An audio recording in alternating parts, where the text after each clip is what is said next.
Good evening, or afternoon, ladies and gentlemen. Welcome to the Ultimate Performance Community here on Facebook. I'm Daniel Cook. It's wonderful to have you here again, live at 5. And I'm absolutely thrilled to say that it's still light outside at 5 o'clock, which means winter is drawing to a close. And I don't know about anyone else, but I'm definitely ready for it. I mean, in saying that, it's definitely a bit of the spring in the air today. I went for a walk with our new little puppy, and he was very happy to be out for sure and not snow underfoot. So I am very thrilled to say that I have a wonderful, wonderful special guest here this afternoon. None other than the legendary Stephen Brooker. Stephen is Executive Musical Supervisor for Cameron Mackintosh Worldwide, which is everything. He was musical director and conductor for Universal Pictures at the film of Les Mis. So we'll ask him if he's all Les Mis out in a minute. He is to be the musical supervisor on Sister Act, the Whoopi Goldberg one, when it does finally happen. He's assured me it will.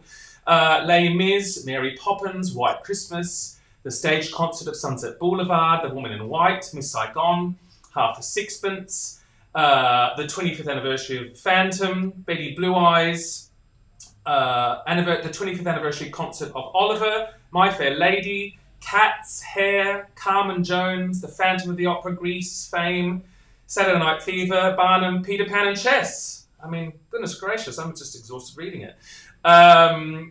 Stephen has also conducted the Classical Brit Awards and was the composer and conductor for the original production of Burn the Floor.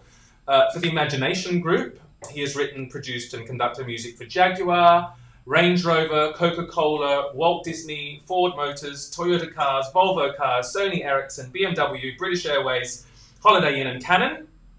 Gosh, when does he do any sleeping? Orchestral conducting includes the Royal Philharmonic Orchestra, Atlantic Symphony Orchestra, West Australian Symphony, Haifa Symphony, Bournemouth Symphony, Hamburg Symphony, Royal Liverpool Philharmonic, London Mozart Players, Royal Scottish National Orchestra, London and Manchester Concert Orchestras, and the Ukraine Opera and Symphony Orchestra. He conducted the Royal Choral Society in the presence of Her Majesty the Queen. Recordings include Disney film classics and Crazy for Gershwin, BBC Concert Orchestra, the studio recording of Hair, cast recordings of The Secret Garden, The Woman in White, and South Pacific.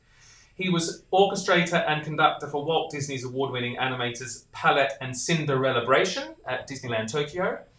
He produced the live recording of Oliver, starring Rowan Atkinson, the 25th anniversary recording of Les Mis, and the Dutch and Australian recordings of Mary Poppins. Stephen has conducted the Oscars, the 85th Academy Awards, and is the Australian Helpman Award winner for Mary Poppins. So without further ado, I'm going to welcome the marvellous Stephen Brooker to Live at 5. Oh, here he is. Good evening. Good evening. Thank you so much for being here. Thank you for asking me. Nice to be here. You're welcome. So, do you want to tell everyone at home where you're beaming in from at the minute? Because you're not in London presently, are you?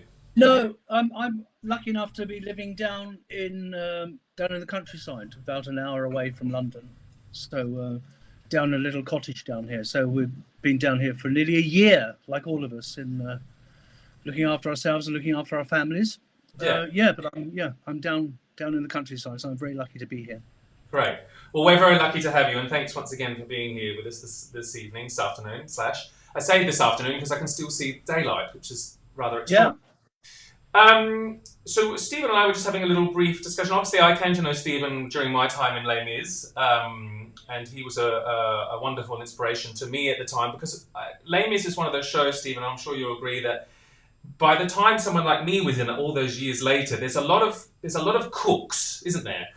And to put it bluntly, I guess there's a lot of cooks. And I remember there was a piece of advice before I went on stage on my opening night, and you said you just take everything that you've learned, everything that everyone said, every bit of acting and musical orientation, all of that, and this is why the rehearsal period is so long, because it gives everyone a chance to kind of, by osmosis, soak in a little bit of what everyone's saying. But you did go out to me that night and say, just make it, you own it, forget about everything else, and just do it. And I remember that fondly, because at that point it was the best advice for 32-year-old me going out to play that role in the footsteps of people. Who said that? Who said that?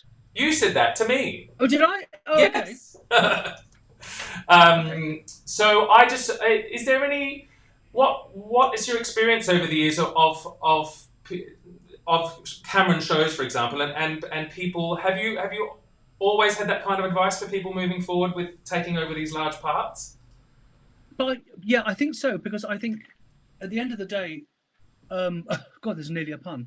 But it's with a piece like Les Misérables, I think it stood the test of time so incredibly well, and it's been in various formats, and I've been so lucky and been proud to be involved with so many of them, including the film. And that I think the thing about a show that has a brilliant book, so I think everybody should be very grateful that Victor Hugo wrote such an incredible story, and then all those years ago that Claude Michel and Alain had the foresight really to realise that there could possibly be a musical theatre piece to be made out of something. And when you say there's lots of cooks and lots of people, lots of opinions, yeah, there has been. But I think the most important thing when you do something like that in the theatre is the clarity of the story. And I think that Les Mis is an extraordinary piece of musical theatre. It's now officially the longest running musical, I think, of all time. And it still really sort of amazes me that the audiences are so young still when they go and see it. Yeah. Alongside, our full audience all around the world. And it's always interesting to see the sort of reaction we get from it. But going back to your question, I think if you have a score that has been conceived so well and so theatrically written, and all those years ago was so theatrically directed, and then various versions have grown and been developed and adapted from that original idea. I think all you have to do is trust yourself. Yes. Because I think a lot of the dramatic work's been done for you. And I think you have to, there's always a judgment, isn't there, of people. Some people say to me, well, maybe I should speak that word or sing that a little bit longer. And well, actually, no, not really, because all of that's been worked out for you so remarkably well, originally by the composers and Trevor Nunn and the current people, James Powell and Lawrence Connor with the new version. It's all brilliantly well thought through. Yeah, and I think if I said that to you, I did mean that. I think you have to go out there and you have to be honest with yourself as an actor. Yeah. You have to trust your instinct, and you've got to sing, sing your pants off. You have to sing your pants off. You just have to sing. And if you sing really, really well, all that sort of dynamic and the melodic structure is all done for you. You just have to trust. Yeah, and you just go out there and you be convincing and trust it and be intelligent and passionate and sensitive. Great. Well, thanks for that. Another question I had for you is, so we were just discussing before, and Steve, and this is obviously for some people, I think quite inspirational. Well, for everyone, me included, quite inspirational. So without any sort of formal training, which I've just obviously learned this afternoon, tell us how you became to be where you are, like one of the greatest musical MDs, supervisors there is. And how did you get there? And I guess why musicals? How did it all come about for you?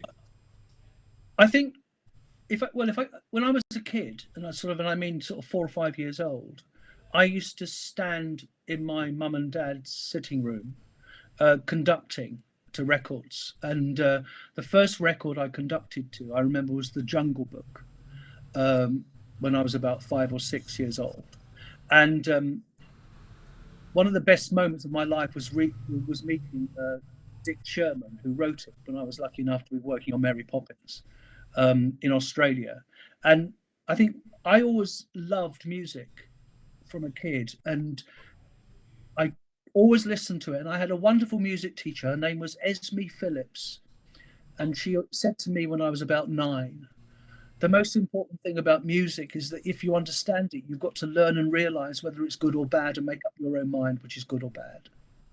And I always try to listen to her, and she was a wonderful sort of support, and used to make us listen to uh, Beethoven and Schubert and Lieder and opera and Puccini. But she'd also make me listen to Duke Ellington, which I fell in love with Yeah. when I was a very young person. And so, and I suppose and Duke Ellington didn't have any musical education really. I mean, I had music lessons. I was taught the piano and various things like that, and clarinet and all those sorts of things. But I just always loved music, so I just listened and listened and listened. And when I was lucky enough to come to London, I used to work at a couple of television studios, and I was like musical associate for TV programs. And I actually met a guy called Anthony Van Last. Yes. I was a musical associate on a TV show. And Anthony approached me to be a musical director and arranger and writer. And we wrote a show together called Shall We Dance, and which toured around Europe and started in Oslo.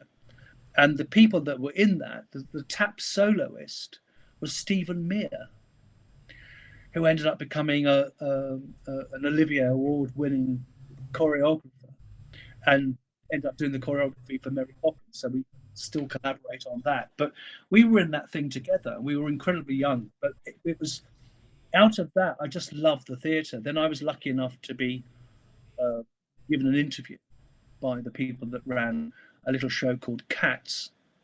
And I ended up being a little show, Cats. And then I was so lucky, I was asked to be the musical director of it in London, and met Chrissy Cartwright, who was running the show, who was brilliant and still is brilliant.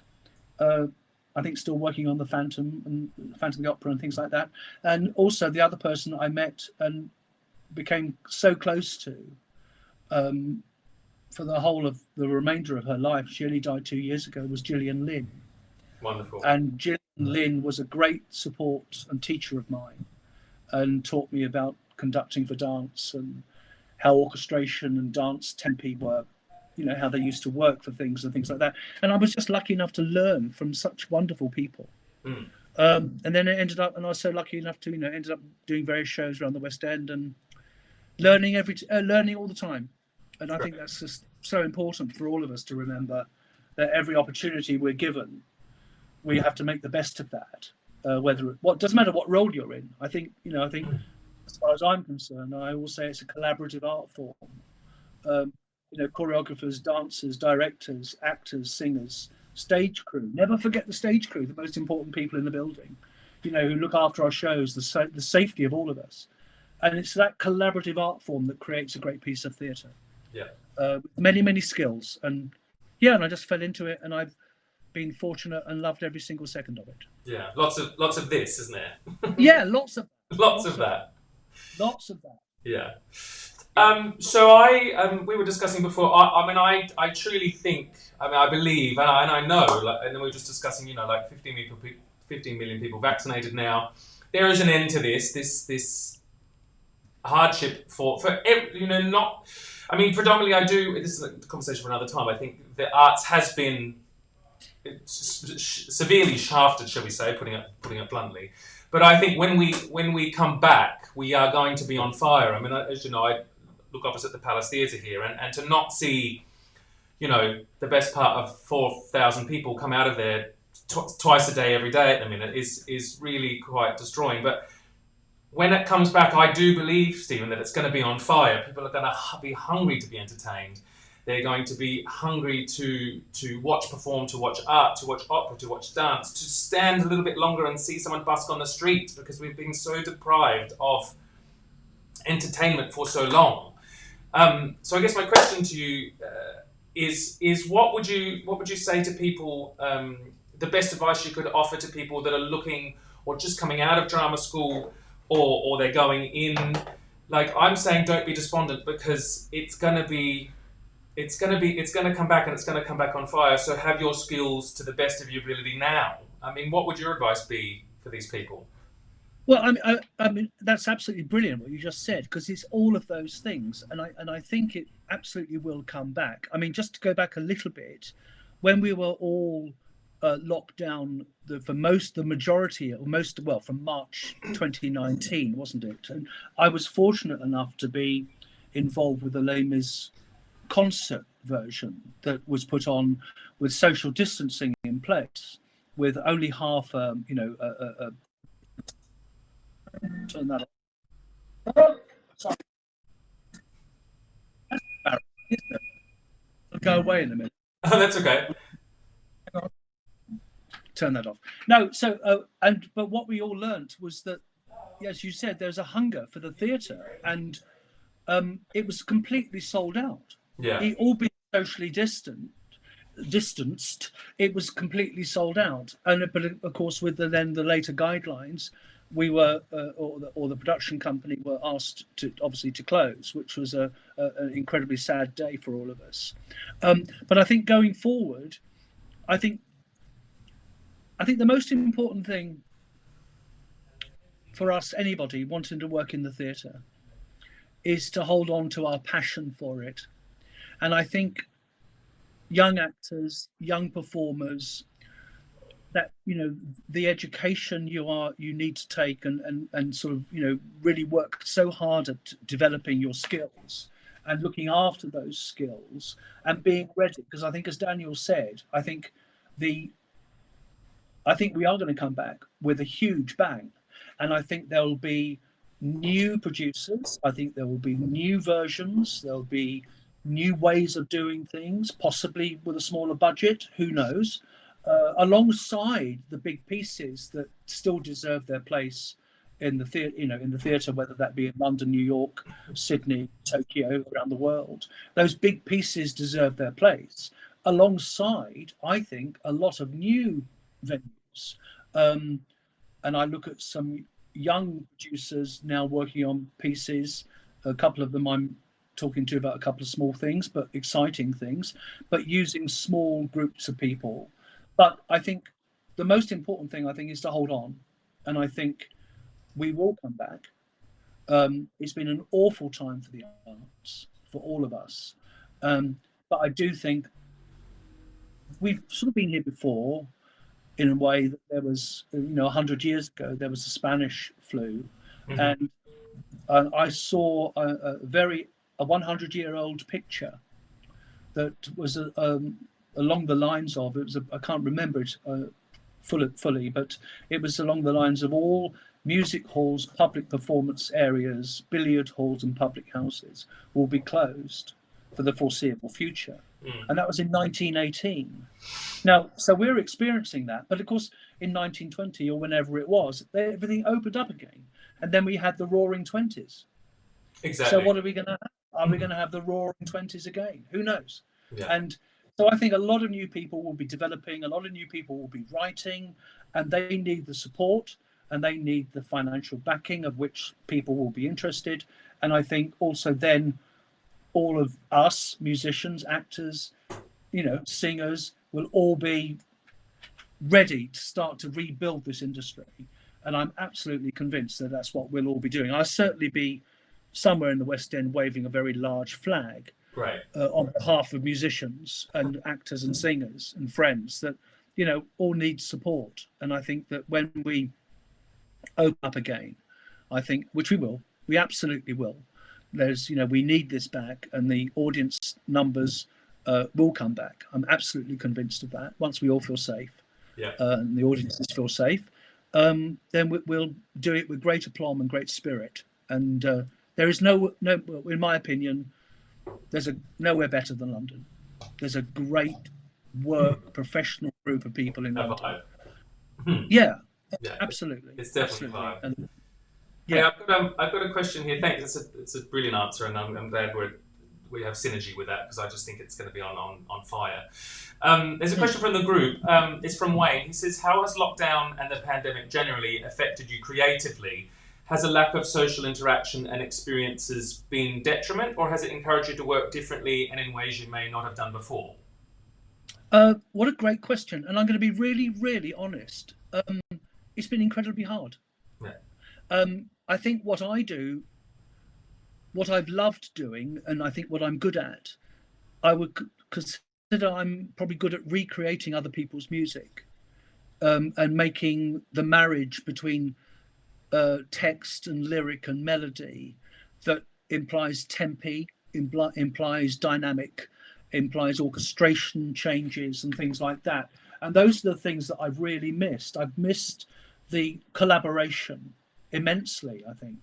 No, not I think, I know. I've missed the collaboration. And it's working with actors and producers and conductors and orchestras, and having orchestras in the pit, and all those people that end up creating the piece for the paying audience that evening. And I'm very fortunate, unless you've seen pictures, and I'm sure you have in productions, when you see a new production coming on, the amount of people and technology set up in the stall is quite incredible. It's extraordinary, isn't it? Extraordinary. Computers here and computers everything, but all of those different sections that we don't actually talk to each other. But there's this sort of absolute understanding between the music and the lighting and the set and the automation and how fast the set can move, so the orchestration changes and the length of the music changes and all of that. So that's the bit I've missed. I've missed that, those late nights, that 11 o'clock, 11:30 meeting. The late tech. The late tech. Those are the bits I've missed. So it has affected me because I've missed those friendships and those work relationships. I've missed that, and I've also missed working with actors because I like actors. I think actors are very brave people.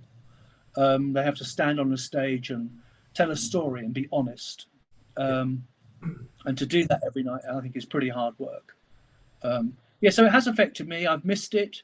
I'm looking forward to going back, and I'm not ashamed to say some days are better than others. And you look at a blank diary. So I've been practicing the piano a little bit and playing some jazz tunes and a bit of transcribing and stuff like that. But I miss the teamwork. That's what I miss. Yeah, because it's all about teamwork. I mean, it doesn't. Yeah. It doesn't happen unless there's an abundance of people that are team players, and I think that's as actors, and for me specifically, I miss the most. It's about a uniformed idea and how we're going to make this happen and how we're going to tell a believable story and how we're going to move people. I'm definitely missing that. I've got time for just a few more, if that's okay, Stephen. What moving forward, and obviously in terms of my my Ultimate Performance Academy and the things that I coach, and I think that people look for, and I'd like to think I was employed for previously, is not only obviously being quite musical in whatever medium that is, because obviously I coach speakers and actors, not only singers and performers, but and in terms of vocal tone, I like to, even with speech, say that there is an element of singing to it for it to become engaging, I guess. What would you look for specifically in let's use an audition as an example. In an audition, what do you look for the most to be engaged the most from a performance? That's the question. Yeah. No, I think that's for me. It's quite easy to answer.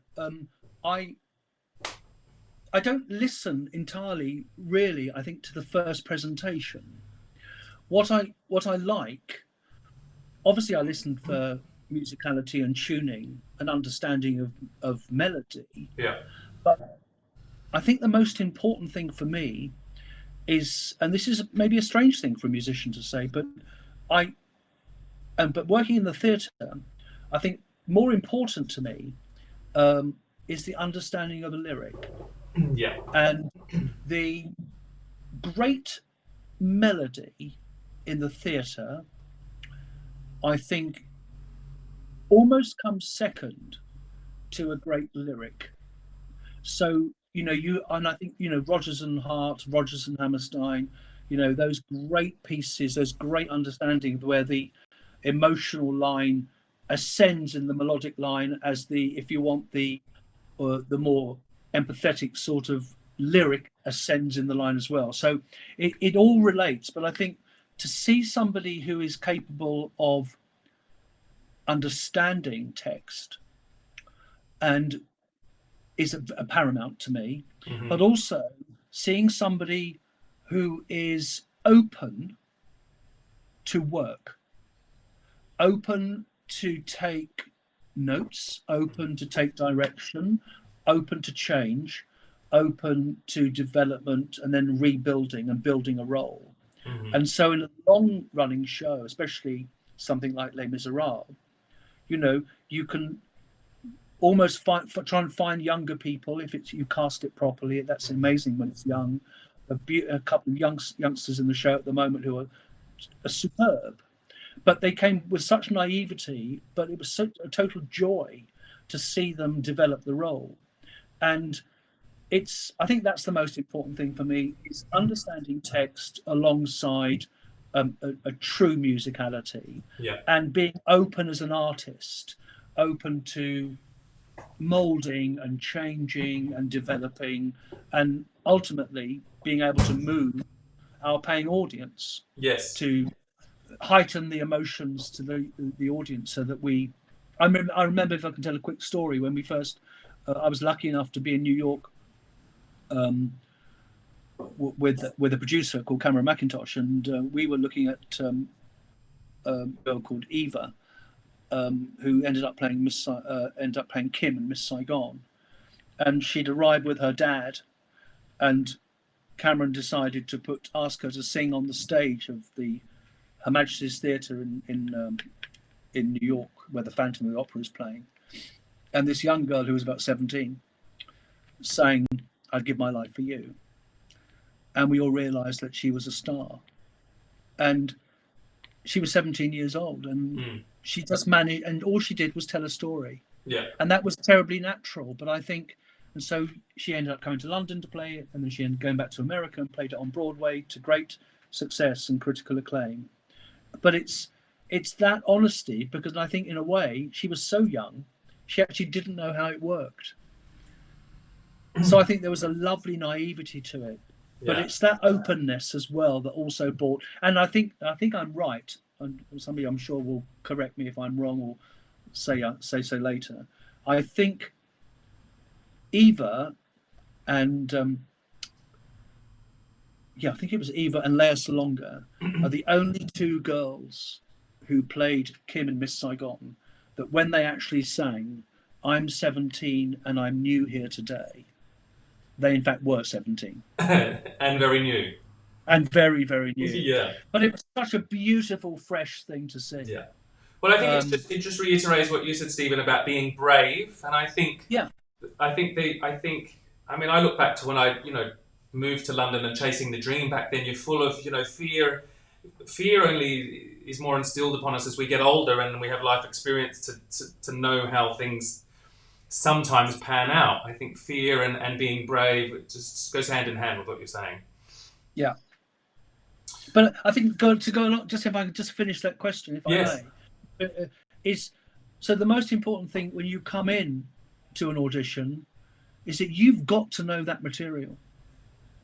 You've got to know every single word, every single note, just in case somebody like me turns around and says, well, actually, I'd now like you to do it like this. And the director might say, can you do it like that? But can you do this first? You've got to go in knowing that material, feeling so confident in your knowledge of the melody and the text, and more importantly, the story behind it. You have to do your homework. You have to do the homework. Leonard Bernstein always used to say that. You have to do your homework. Yeah. You have to work out what your story is about. You have to work out what the lyric is telling us. And when you start a song, there's a key, I think, in the theatre, that if you're knowledgeable of your piece of material, when you start, there's a scene. A song is a scene. And you start at A and you go through B, C, D, E, F, G, whatever it is, and you get to the end. And by the time you get to the end, the most important thing you've done for the audience is made the story progress. The whole story has gone forward a section. Yeah. In emotion, chapter, paragraph, whatever. You turn the chapter at the end of that, turn the page at the end of that chapter of music. So it's a musical scene. So you need to know what you're actually saying. Otherwise, it's just 32 bars of nothing. Yeah. No, valid points. We've got a couple minutes left. I'm getting a warning here from this new bit of kit that I'm using that I obviously have not paid for something that I needed to. So in 2 minutes or less, I'm going to ask you this: what is or has been your ultimate performance, if you're thinking back to your career today, and what did you do to prepare for it? Oh, it was a long time ago. And it was not a theatrical job, although it was theatrical. It was at the Royal Albert Hall, and I'd written some music alongside other people, lots of other tunes, and it's a celebration of Holiday Inn, the hotel chain. And yes. Robert Lindsay was in it, and Ruthie Henschel was in it. There were 70 dancers, and there were New York taxis and everything. It was a private event. It was what's known as a corporate event. A corporate, yeah. Corporate event. And it was a 70-piece orchestra. And it was sort of the first thing I ever stood up and ended up conducting, because there was nobody else to do it, basically. Oh, how amazing. And it was orchestrated by some by myself, some by friends and colleagues. And I remember panicking. It was one night only, but I memorized every single bar of that music for that evening. And it was so exhilarating. And it was for one night only. I won't tell you what the budget was, but it was unbelievable. Well, for corporates, it's a lot different to theatre, isn't it? It's ridiculous. Big difference. But it was yeah. so wonderful. And I got to the end of it, and it was a great success. Huge band and dancers and everything was happening, and scenery coming in, and the Albert Hall, and there was about 8,000 people there. And I got to the end of it at about 11:30 at night, and I put my little baton down, and I thought, God, I need to do that again to see if I can get it any better. But there was no chance. I know. And I honestly tell you, I stood in that little place on that little podium, seeing all those musicians leave, and great musicians and singers and actors, and I just sat there thinking, has it ended? Is that it? But it was exhilarating, and it just made me realise how much I love music. Thank you, Stephen. Well, I'm getting a counter down now, so I don't want to be cut off abruptly. No. So thank you so much to Stephen. Thank you for being here. I'm just so grateful to him and his knowledge. It was wonderful working to him. So, as always, if you want to see how it looks like to work with me in the Ultimate Performance Academy, drop me a DM. We can get on a call, and I can explain how it is to work with both myself and the likes of Stephen and Dr. Denise. I've got a wonderful team behind me, so get in touch, and thanks so much for being here.